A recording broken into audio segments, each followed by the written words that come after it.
y las contribuciones. Entonces, ¿cuál es la noción general de los tributos? La doctrina señala que los tributos son aquellas prestaciones en dinero que el Estado exige en virtud de su poder de imperio para cubrir los gastos que le demanda el cumplimiento de sus fines. Y aquí podemos ver una desagregación del concepto, y la doctrina dice que son prestaciones en dinero o pecuniariamente evaluables, porque si bien es cierto que siempre son prestaciones en dinero, en algunos periodos, en algunos casos y en algunos municipios muy pequeños han existido situaciones en las que varios contribuyentes han abonado sus tributos por medio de prestación de servicios o entrega de bienes.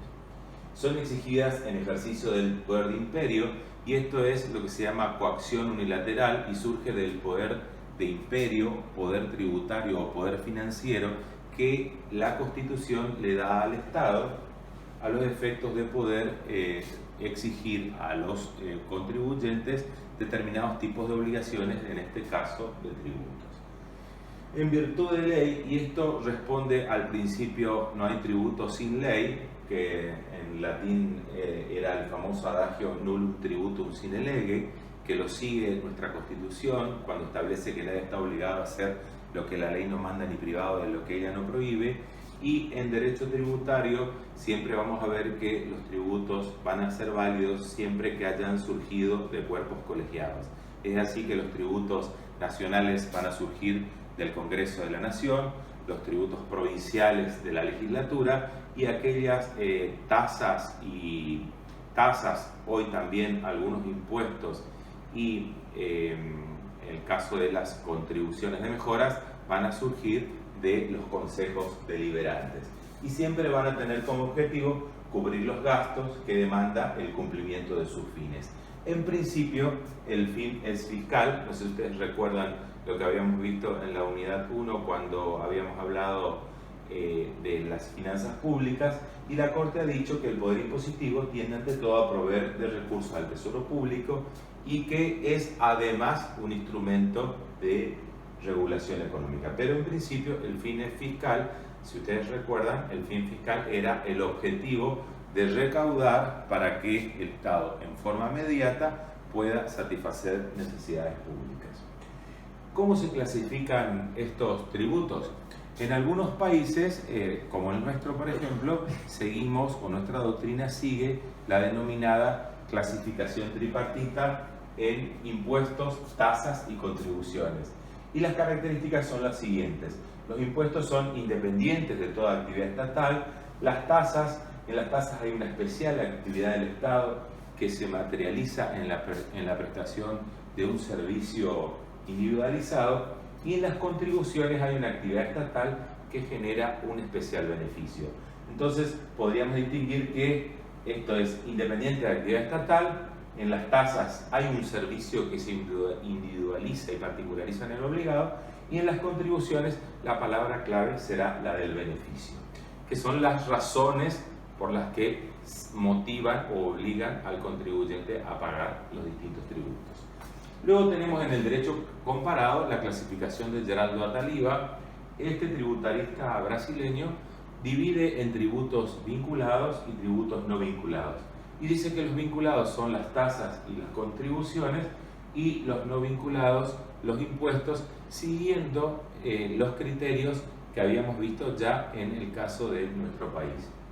Se van a diferenciar por los hechos generadores de la obligación.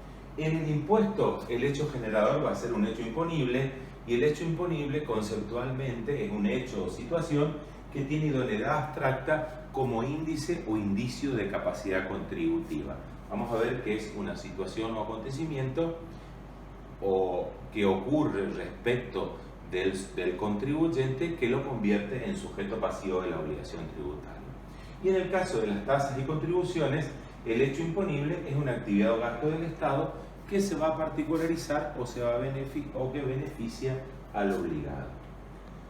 Bueno, ahora vamos a ver el impuesto, que es aquel que por su importancia cualitativa y cuantitativa es el más importante en nuestro sistema tributario argentino.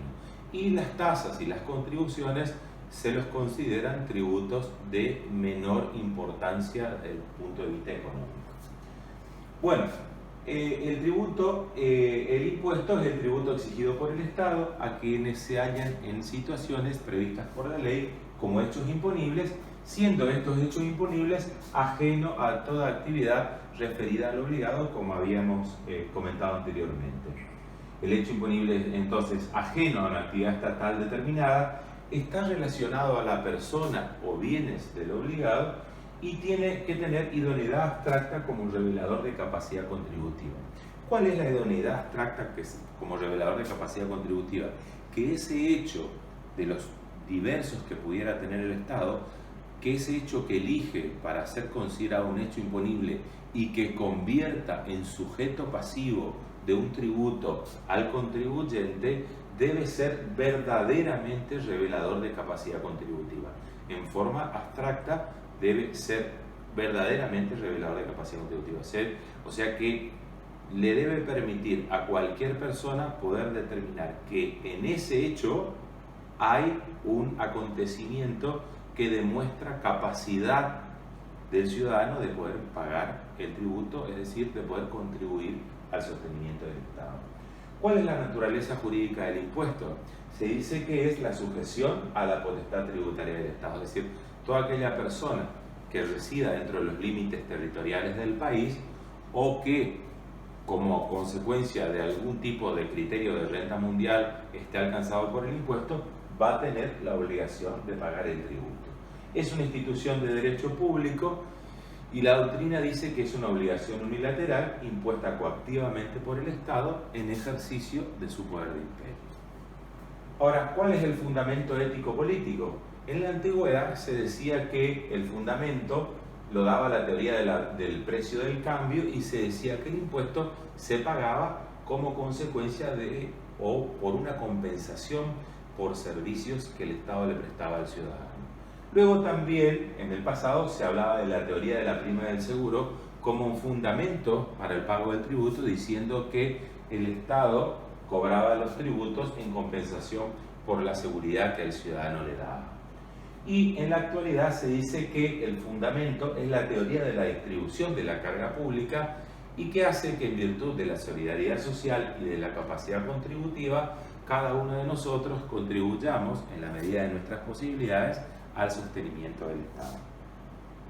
Briciotti, por su parte, decía muy claramente que si los individuos obtienen beneficios generales y beneficios particulares que aumentan su capacidad económica, que es razonable que los impuestos sean graduables en virtud de la capacidad económica y del deber de solidaridad.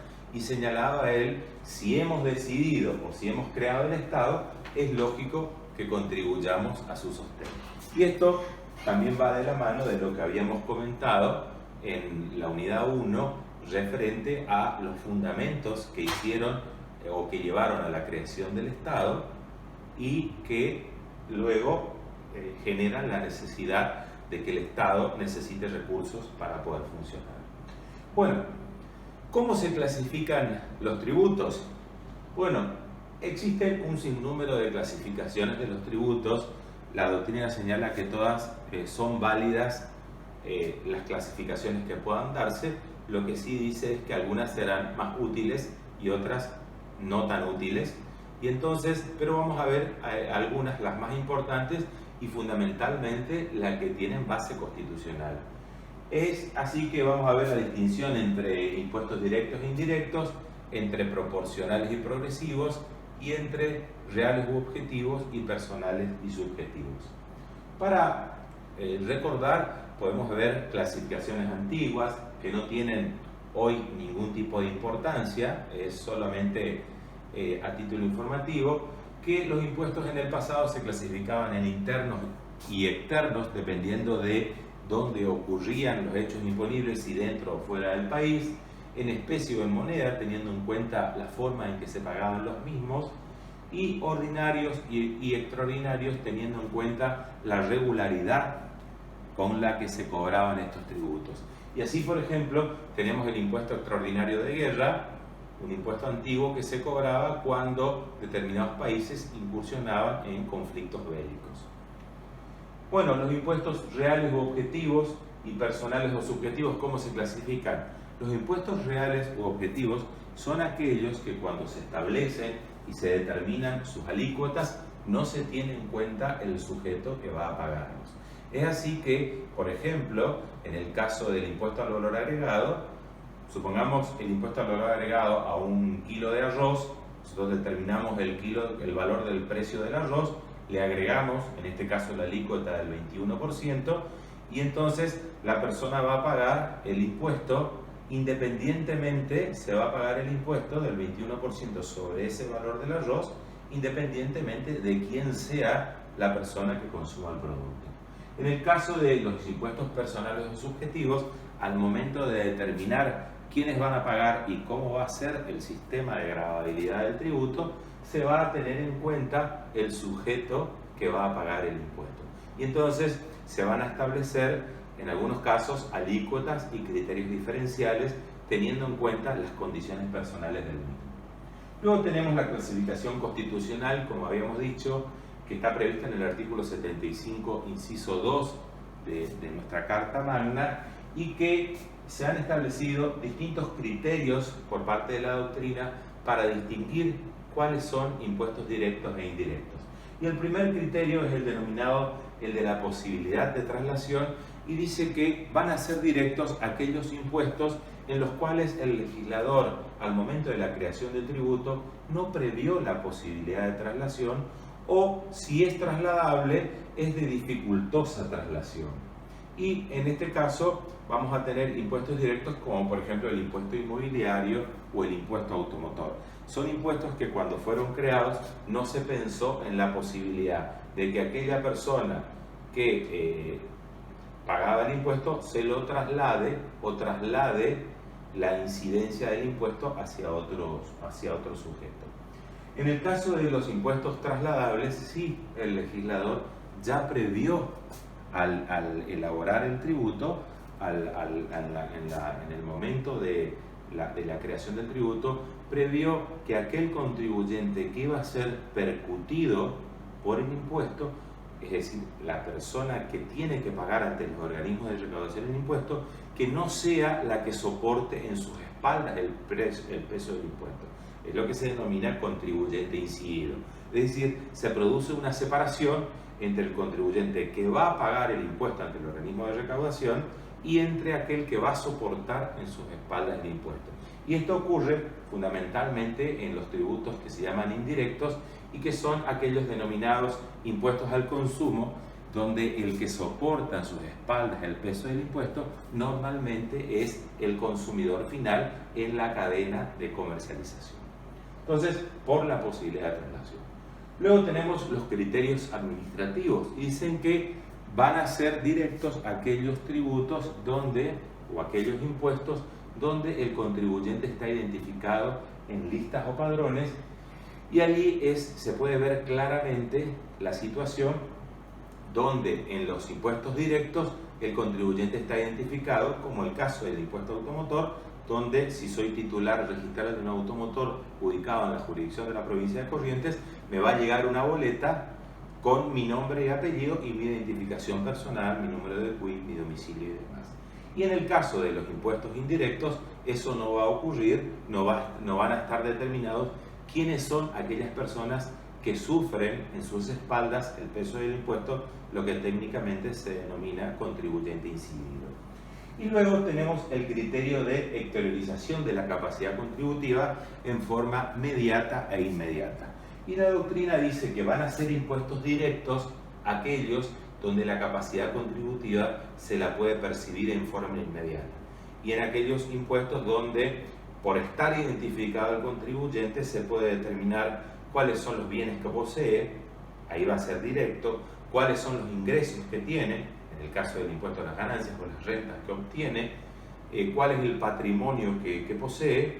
Entonces allí en esos casos van a ser directos porque la capacidad contributiva se la puede observar en forma inmediata y clara.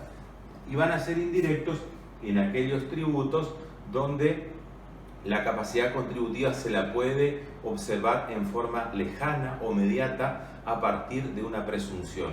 Que, por ejemplo, en el caso de la persona que compra productos en el supermercado, la teoría dice, si tiene para comprar el producto, tiene para pagar el tributo. Cosa que probablemente no sea real, pero el Estado utiliza esa ficción o esa presunción a los efectos de percibir estos tributos denominados generalmente al consumo y que son los impuestos indirectos. En la doctrina podemos decir que hay acuerdos en que renta, patrimonio y consumo y transacciones serían las distintas situaciones o acontecimientos que pueden ser base para la creación de los impuestos. Es decir, que de aquí se deben tomar los hechos imponibles a los efectos del cobro del tributo. Y Villegas nos dice, la capacidad contributiva o aptitud económica de tributar se exterioriza a través de circunstancias o situaciones objetivas, y las formas de exteriorización son dos. La exteriorización inmediata, la que nos revela cuáles son impuestos directos, dice tenemos índices de capacidad contributiva, y estos índices fundamentalmente son la posición del patrimonio, la percepción de la renta y el incremento patrimonial.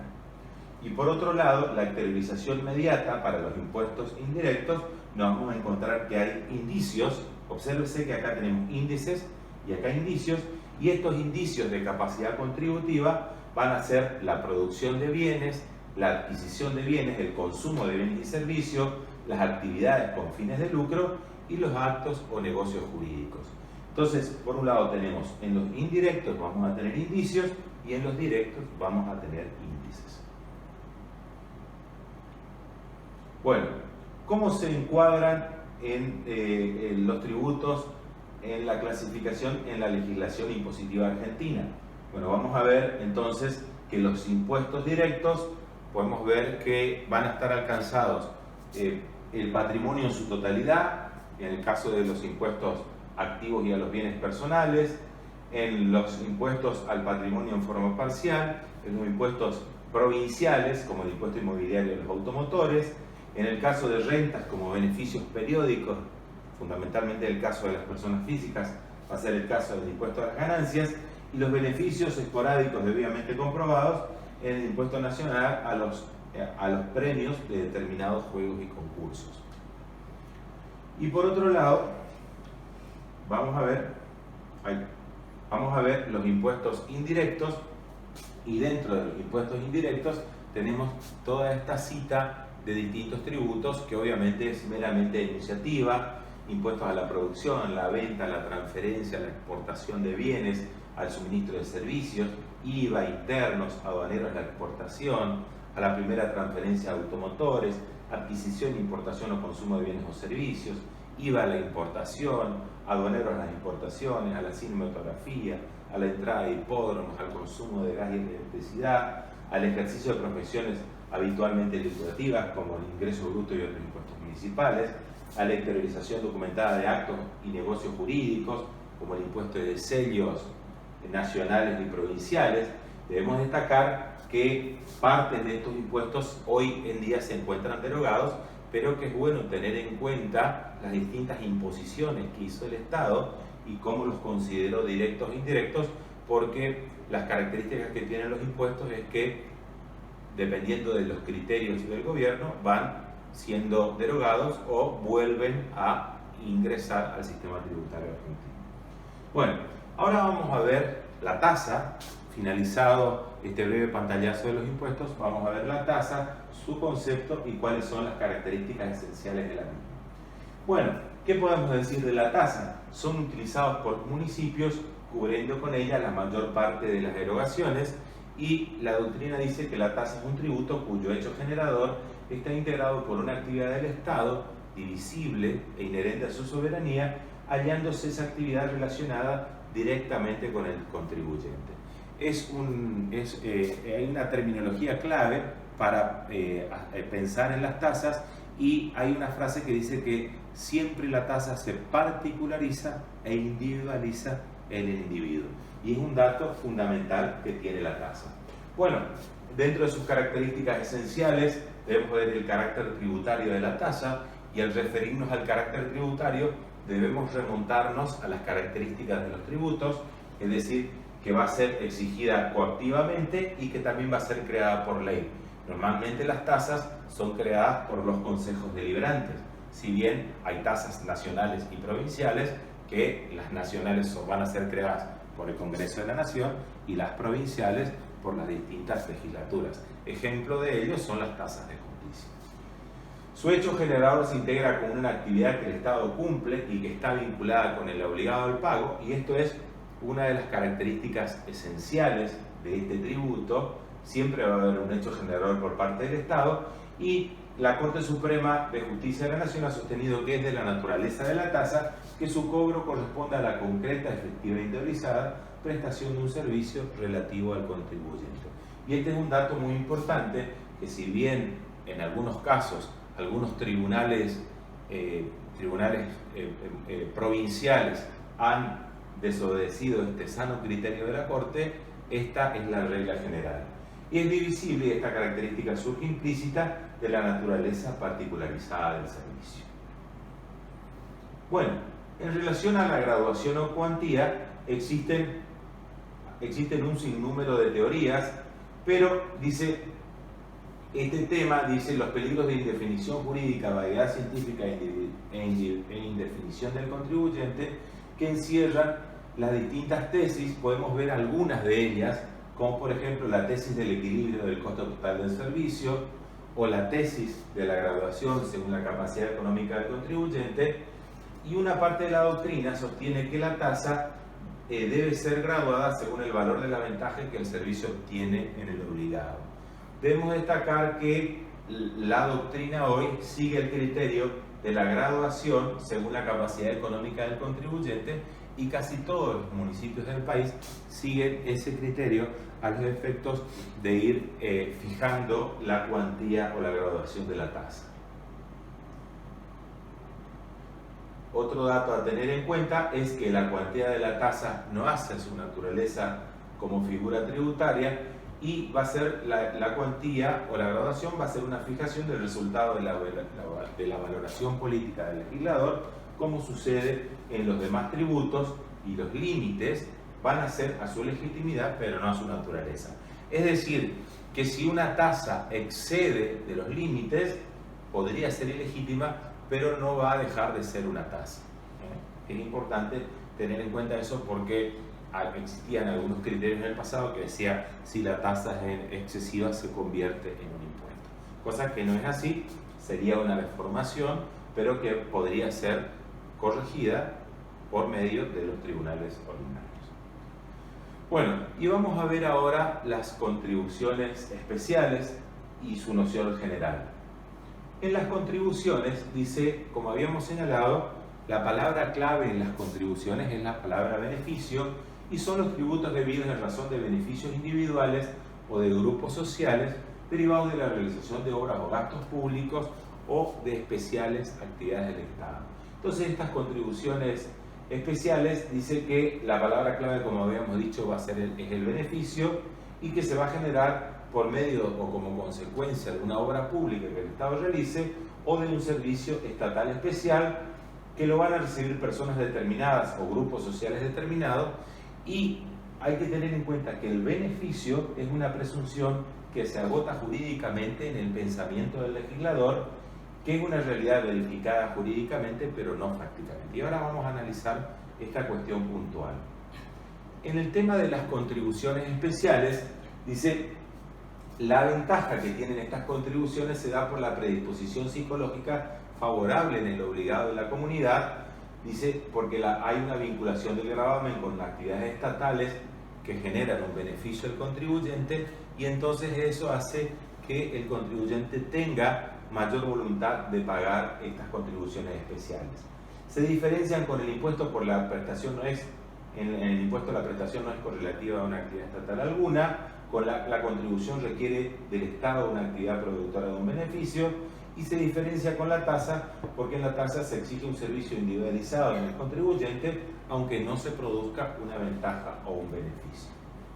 Ahora vamos a ver las contribuciones de mejoras y sus características y el peaje. En las contribuciones de mejoras, el beneficio son obras públicas que realiza el Estado, fundamentalmente la municipalidad, como el asfaltado de una calle, una plaza pública, el tendido de red eléctrica, el agua potable o las cloacas, y dice que esta obra pública va a generar un beneficio en inmuebles cercanos que se valorizan con el consiguiente enriquecimiento del propietario.